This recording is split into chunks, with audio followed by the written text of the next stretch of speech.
Hi everyone, I'm Rod with Johnson RV. We're in Sandy, Oregon, and we're inside the showroom today. Going to take a few minutes to show you this new arrival. We're really excited it's here. This is a new vehicle from Midwest Vans, made here in the United States, and this is their new Passage. And it's built on the Ford Transit chassis. This is a 22-foot long coach. It's all-wheel drive with the EcoBoost engine. So you've got great travel. You can go anywhere, anytime, just about in this van. And it's an extremely luxuriously built motorhome too. I'm going to show you the inside. Come on in. Help me out behind the camera today is Nolan Sands. So you can call and ask either one of us for details on this. We're just going to give you a brief overview. But one thing, when you step inside a Midwest van, you know immediately you're in a high-quality built motorhome. Just beautifully done. The fit and finish is like no other in the industry.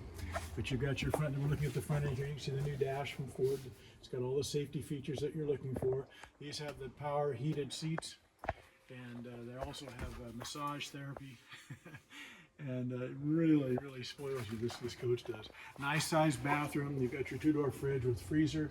And of course you have your lithium systems, lithium batteries, solar power. So you can go anywhere, boondock, for just about as long as you like. Take a little drive and you're all charged up and ready to go. And Nolan's at the back right now. This is the rear living area. It's got a sofa that converts into a bed, a twin bed or a queen size bed. Got a nice size galley, high quality Korean style countertops, solid surface, 2-burner on the induction stove top, not just one. I gotta have 2. So just a wonderful, complete Class B van here from Midwest. Johnson RV in Sandy. Give either Nolan or myself, Rod, a call here at 503-668-5400. We'll get you some more details.